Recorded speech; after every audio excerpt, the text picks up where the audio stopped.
इस कहानी की शुरुआत में हम एक बंजर रेगिस्तान को देखते हैं जहाँ पर कई सारे जेब्रास एक साथ रह रहे थे। असल में इस जगह पर बारिश काफी कम मात्रा में होती थी और बाकी के जानवर का खतरा भी लगा रहता था, इसलिए सभी जेब्रास ने मिलकर अपना एक अलग कबीला बसा लिया था जहाँ पर सिर्फ वो लोग रहते थे। अब यहाँ पर उन सभी जेब्रास ने खुद को जंगली जानवरों से बचाने के लिए अपने पूरे इलाके के आसपास कांटे बिछा दिए थे ताकि कोई उन तक ना पहुँच सके। अब कहानी में हम आगे देखते हैं कि एक दिन अचानक एक जेब्रा चिल्लाते हुए सबके पास आता है और कहता है कि सीको को एक बच्चा हुआ है। सीको उसी जेब्रा कबीले में रहा करती थी और उसने एक बेबी जेब्रा को जन्म दिया था। अब जैसे ही बाकी के सभी जेब्रास उस बच्चे को देखने के लिए पहुँचते हैं तब वो लोग उस बच्चों को देखकर काफी ज्यादा हैरान हो जाते हैं क्योंकि वो बेबी जेब्रा बाकी नॉर्मल जेब्रा की तरह नहीं था। उस बेबी जेब्रा के आधे शरीर पर ब्लैक स्टिप्स बिल्कुल नहीं थे। अब इस बात की वजह से वहाँ पर मौजूद सभी जेब्रास उस बेबी जेब्रा के ऊपर हंसने लगते हैं और से कहते हैं कि आधा बकरी जैसा लगता है और उन लोगों में शामिल होने के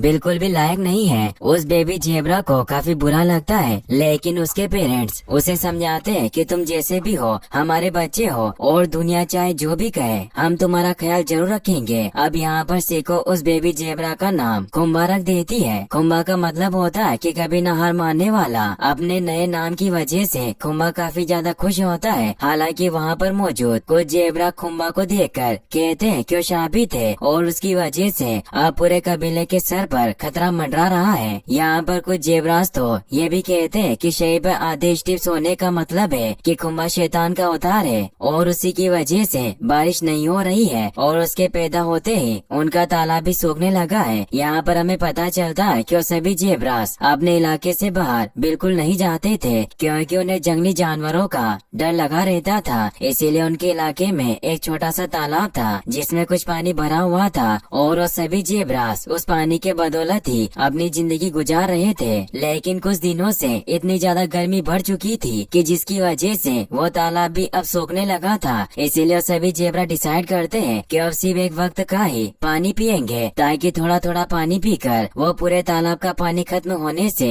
रोक सके। अब जंगल में गर्मी काफी ज्यादा बढ़ चुकी थी और धीरे धीरे उनका तालाब भी सूख रहा था, जिसकी वजह से अब जेब्रास को काफी ज्यादा डर लगने लगा था कि अगर एक दिन उनका तालाब पूरी तरह से सूख गया तो फिर वो लोग बिना पानी के मर जाएंगे। और इस बात का सारा दोष वो लोग खुम्बा पर ही डाल रहे थे। अब एक दिन खुम्बा उस पानी के तालाब के पास पानी पीने के लिए जाता है, लेकिन वहाँ पर मौजूद बाकी जेब्रास उसका मजाक उड़ाने लगते हैं और उसे चिढ़ाते हुए कहते हैं कि वो बिल्कुल भी जेब्रास जैसा नहीं लगता क्योंकि उन सब के ऊपर जैसे ब्लैक स्टिप्स है वो खुम्बा के शरीर पर बिल्कुल नहीं है। यह बात सुनकर खुम्बा और भी ज्यादा उदास हो जाता है और वहाँ से चला जाता है। अब इसी बीच उसके सामने एक टिड्डा आता है जो कि जमीन पर किसी चीज का मैप बनाकर खुम्बा को कुछ बताने की कोशिश करता है। हालांकि खुम्बा उसकी बात बिल्कुल समझ नहीं पाता, लेकिन फिर भी वो उस टिड्डे के बनाए हुए मैप पर गौर करने की कोशिश करता है। अब इसके बाद खुम्बा को कांटों से बनाए हुए बॉर्डर के दूसरी तरफ किसी की आवाज सुनाई देती है। यहाँ पर जब वो जाकर देखता है तो उसे कोई जानवर दिखाई देते हैं जिनकी हालत गर्मी की वजह से पूरी तरह से खराब हो रही थी। यहाँ पर वो जानवर खुम्बा को पानी पिलाने के लिए कहते हैं। अब उन जानवरों को देखकर खुम्बा को उन पर काफी ज्यादा तरस आता है, इसीलिए उनको अंदर आने देता है ताकि वो लोग जेब्रास के तालाब का थोड़ा सा पानी पी सके। यहाँ पर अब खुम्बा जैसे ही उन जानवरों को अंदर आने के लिए वो कांटवा गेट खोल देता है, तभी बाकी के जेब्रा आकर ये सब देख लेते हैं और उन जानवरों को वहाँ से भगा देते हैं, जिससे वो बेचारे जानवर बिना पानी पिए ही जाने लगते हैं। लेकिन इसी बीच हम देखते हैं कि वहाँ पर फेंगो नाम का एक तेंदुआ आ जाता है जो उन जानवरों पर हमला कर देता है। अब फेंगो यहाँ पर खुम्बा को भी देख लेता है और उस पर भी हमला करने के लिए आगे बढ़ता है, लेकिन तभी खुम्बा के पिताजी वो गेट बंद कर देते हैं, जिसकी वजह से फेंगो अंदर नहीं आ पाता। इसके बाद अब सभी जानवर मिलकर खुम्बा को डांटने लगते हैं और उसे ताने मारने लगते हैं क्योंकि आज उसकी गलती की वजह से ही वो तेंदुआ अंदर आने वाला था और सबकी जान खतरे में पड़ सकती थी। अब यहाँ पर खुम्बा को बहुत ज्यादा बुरा लगता है और वो गिल्टी महसूस करने लगता है, जिसके बाद वो वहाँ से चला जाता है और अकेले ही खुद को कोसने लगता है। यहाँ पर हम देखते हैं कि खुम्बा को उदास देखकर उसकी माँ भी उसके पास आ जाती है और अपने बेटे को इस तरह से उदास देखकर खुम्बा को एक कहानी सुनाने लगती है। वो बताती है कि आज से कई हजार साल पहले इस जगह पर सिर्फ जेब्रास ही रहा करते थे जिनकी बॉडी पर कोई भी ब्लैक स्टिप्स नहीं हुआ करते चाहते थे, लेकिन एक दिन एक जेबरा को खेलते खेलते एक मैजिकल तालाब दिखाई दिया, जिसमें नहाने के बाद उसके शरीर पर अचानक ब्लैक स्ट्रिप्स आ गए, जिससे बाकी के सभी जेबरास ने भी उस तालाब में छलांग लगा दी और धीरे धीरे उनकी बॉडी पर भी ब्लैक स्ट्रिप्स आ गए। ये कहानी सुनते समय कुंभा को अचानक कुछ याद आ जाता है और वो तुरंत वहाँ से चला जाता है और उस मैप के पास पहुँचता है जो कि उस टिड्डे ने बनाया था। कुंभा को लग रहा था कि वो मैप असल में उसी जादुई तालाब का है जिसके बारे में उसकी माँ बात कर रही थी। अब यहाँ पर उस मैप को देखकर कुंभा बहुत ज्यादा खुश हो जाता है और वो अपने सफर पर निकलने की सोचता है, लेकिन इससे पहले वो आखिरी बार अपनी माँ को मिलने के लिए जाता है, जहाँ पर उसे पता चलता है कि बहुत ज्यादा तबीयत खराब होने की वजह से उसकी मम्मी की डेथ हो गई है। अपनी मदर को मरा हुआ देखकर कुंभा का दिल पूरी तरीके से टूट जाता है, लेकिन बाकी के जेबरास इस बात के लिए भी कुंभा को ही दोषी ठहरा रहे थे और बता रहे थे कि कुंभा बहुत ज्यादा मनहूस है, जिसकी वजह से उसकी माँ भी मर गई। अब ये सारी बातें सुनकर कुंभा अपना कबीला छोड़ देता है और उस तालाब को ढूंढने में लग जाता है। हालांकि उसकी माँ की मौत का दुख उसके दिल में अभी भी था। सफर के दौरान कुंभा को एक लोमड़ी दिखाई देता है जो कि उसे अपनी बातों में फंसा लेता है, क्योंकि उसका शिकार करना चाहता था। वो कुंभा से कहता है कि वो इस जादुई तालाब का रास्ता जानता है, जिससे बेचारा कुंभा उस लोमड़ी की बातों में भी आ जाता है। उस लोमड़ी का नाम स्काल्क था। अब यहाँ पर रास्ते में चलते चलते उन दोनों को दो और जंगली जानवर मिलते हैं, जिनमें से एक का नाम मामावी और दूसरा एक शत्रुमुर्ग था। यहाँ पर उन दोनों जानवरों को देखकर वो लोमड़ी डर जाता है और उसे लगता है कि उनके होते हुए वो कुंभा का शिकार बिल्कुल नहीं कर सकता, इसीलिए अपने साथियों को भी बुला लेता है ताकि वो सब मिलकर एक साथ उन तीनों का शिकार कर सके। यहाँ पर हम देखते हैं कि मामावी काफी ज्यादा ताकतवर था और वो एक साथ सभी लोमड़ियों को हरा देता है और उन्हें वहाँ से भगा देता है। अब इसके बाद कुंभा को भी समझ आ गया था कि किसी पर भी इतनी आसानी से भरोसा नहीं करना चाहिए, क्योंकि जंगल में हर कोई एक दूसरे का शिकार करना चाहता है। यहाँ पर कुंभा को मामावी और उस शत्रुमुख पर भरोसा हो जाता है, क्योंकि वो लोग उसे अपना दोस्त मान रहे थे। और अब कुंभा उन दोनों को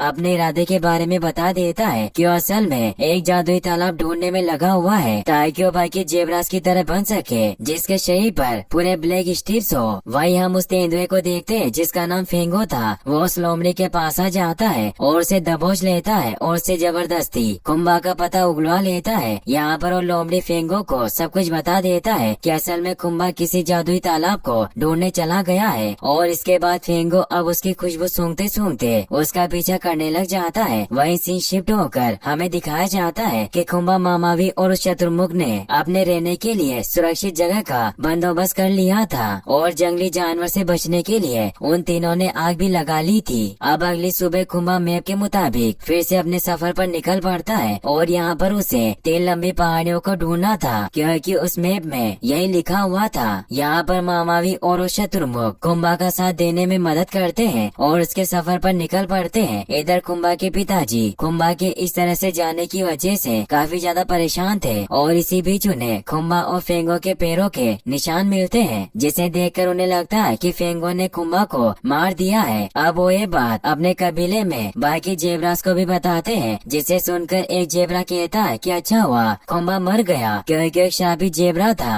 और अब उसके मरने के बाद शायद बारिश हो जाए। ये सब सुनकर उस जेबरा की बेटी टॉम्बी कहती है कि कैसे डेड हो आप, आपको कुंभा के बारे में इस तरह की बातें नहीं करनी चाहिए, क्योंकि वो मेरा दोस्त था। अब दूसरी तरफ हम देखते हैं कि उस मैप का पीछा करते करते कुंभा और उसके दोस्त उस जादुई तालाब तक पहुंच गए हैं और कुंभा उस तालाब को देखकर बहुत ही ज्यादा खुश था। यहाँ पर सबसे पहले वो शत्रुमुख उस तालाब में चला जाता है, लेकिन बाहर आने के बाद उसे कुछ नहीं होता। ये देखकर कुंभा को लगता है कि शायद इस तालाब का जादुई पानी सिर्फ जेबरास के ऊपर ही काम करता होगा और ये सोचकर कुंभा भी उस पानी में उतर जाता है, लेकिन जैसा उसने सोचा था वैसा कुछ नहीं होता और उसकी बॉडी पर ब्लैक स्ट्रिप्स नहीं आते। अब इसके बाद कुंभा फिर से उदास हो जाता है और वहाँ पर मौजूद बाकी के जानवर उस पर हंसने लगते हैं और कहते हैं कि सिर्फ हमारा एक प्रैंक था और यहाँ पर कोई भी जादुई तालाब नहीं है। वहीं हम देखते हैं कि कुछ इंसान उस जगह पर पहुँच गए हैं जो कि असल में टूरिस्ट थे।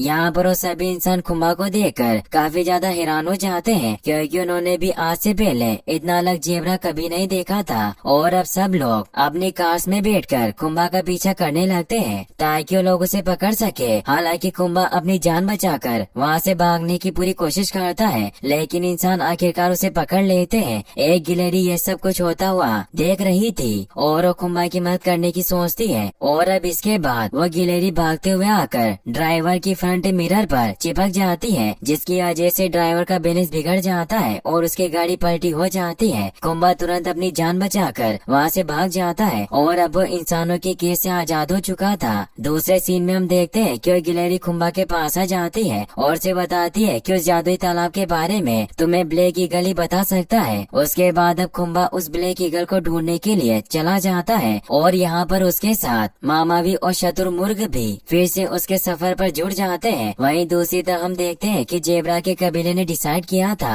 कि अब वो लोग इस चार दीवारों में घुट घुट कर नहीं रहने वाले, क्योंकि इतने समय से बारिश न होने के कारण वो लोग ऑलरेडी मरने के कगार पर आ चुके थे। इसीलिए आपस में मीटिंग करके अब वो लोग अपने इलाके से बाहर निकल जाते हैं ताकि वो लोग पानी की तलाश कर सके। वहीं पर हम देख पाते हैं कि फेंगो भी खुम्बा की खुशबू सूंघते हुए उसका पीछा कर रहा था। इधर एक बहुत लंबा सफर तय करके खुम्बा आखिरकार उस ब्लैक ईगल की लोकेशन तक पहुंच जाता है, जहां पर पहुंचने से पहले ही कुछ छोटे छोटे जानवर उसे रोक लेते हैं और कहते हैं कि ब्लैक ईगल असल में बहुत ही ज्यादा खतरनाक है और उससे मिलना सही नहीं रहेगा। लेकिन तभी हम देखते हैं कि पीछे से ब्लैक ईगल आकर खुम्बा को दबोच लेता है और उसे मारने लगता है। लेकिन इससे पहले क्यों खुम्बा को कुछ करता, खुम्बा उसे अपनी सारी सच्चाई बता देता है कि अब तक उसके साथ क्या क्या हुआ, जिसे सुनकर ब्लैक ईगल को उस पर तरस आ जाता है और उसे छोड़ देता है। अब यहाँ पर वो ब्लैक ईगल खुम्बा और उसके दोस्तों को उस जादुई तालाब का भी पता बता देता है। लेकिन यहाँ पर दिक्कत यह थी कि जहाँ पर वो तालाब था उसी के बगल में फेंगो का घर भी था।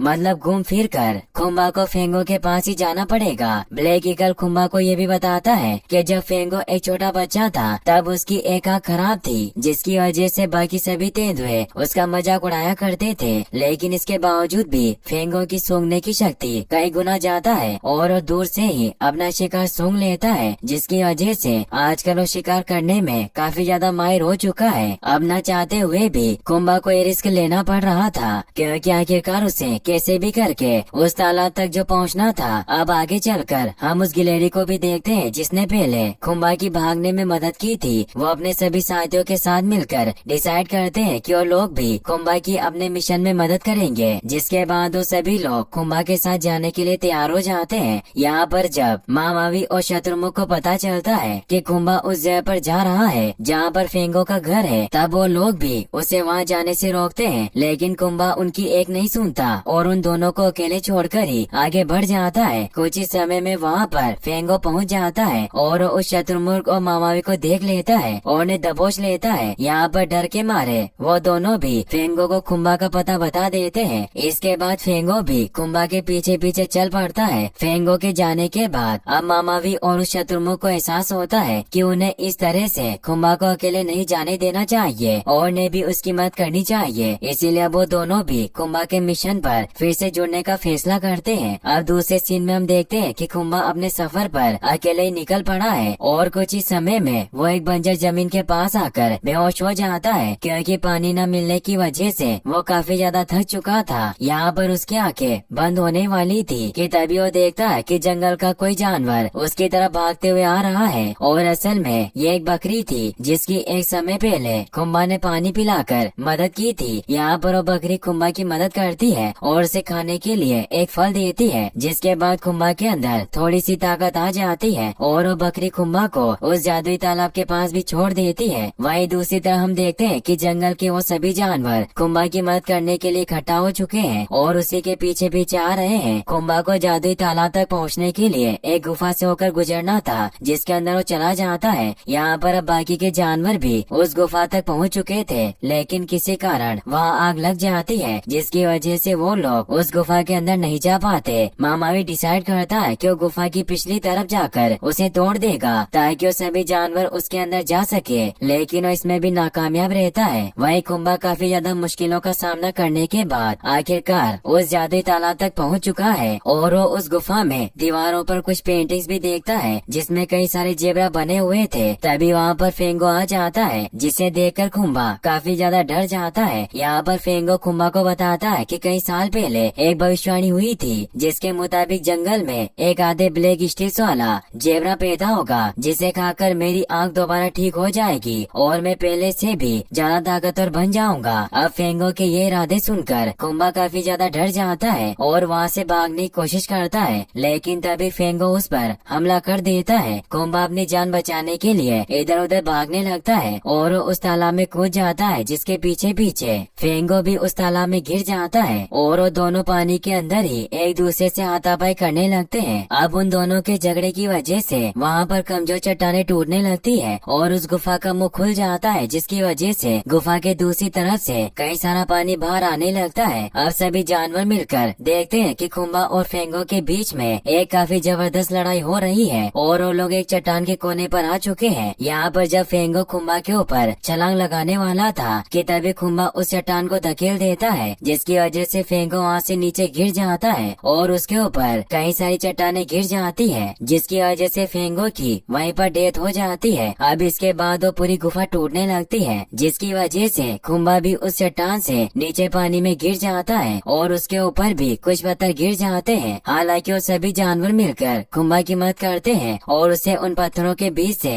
बाहर निकाल लेते हैं, लेकिन यहाँ पर कुंभा बिल्कुल भी हिलडुल नहीं रहा था, जिसे देखकर उन सभी जानवरों को लगा कि कुंभा मर चुका है और वो सभी लोग बहुत ही ज्यादा दुखी हो गए। लेकिन तभी कुंभा अचानक उठ खड़ा होता है, जिसे देखकर सब बहुत ज्यादा खुश हो जाते हैं और सबको पता चल जाता है कि कुंभा अभी भी जिंदा है। दोस्तों, यहाँ पर गौर करने की बात तो ये थी कि तालाब में गिरने के बाद भी कुंभा बाकी जेबरा की तरह नहीं बना, बल्कि पहले जैसा ही रहा। इसका मतलब वो कहानी जो उसकी माँ ने उसे बताई थी वो पूरी तरह से झूठ थी और उस जादुई तालाब जैसी कोई भी चीज एग्जिस्ट नहीं करती थी। लेकिन कहानी के एंड में हम देखते हैं कि बाकी जेबरास के कबीले भी कुंभा की इज्जत करने लगे हैं और सभी जानवर अब उसे यूनिक जेबरा मानने लगे हैं, क्योंकि कहीं न कहीं कुंभा की वजह से ही उन सबको इतना सारा पानी मिल चुका था और अब वहाँ पर बारिश भी होने लगी थी और अब उन्हें उस जंगली तेंदुए फेंगो का भी खतरा नहीं था, जो सबका शिकार किया करता था। यहाँ पर कुंभा को पता चलता है कि वो बाकी जेबरास की तरह नहीं बन सकता, लेकिन ये उसकी कमजोरी नहीं बल्कि उसकी एक खूबी है, क्योंकि यूनिक होना कोई बुरी बात नहीं है, बल्कि ये दूसरों से काफी ज्यादा हटके है। इसी के साथ ये कहानी यहीं पर खत्म हो जाती।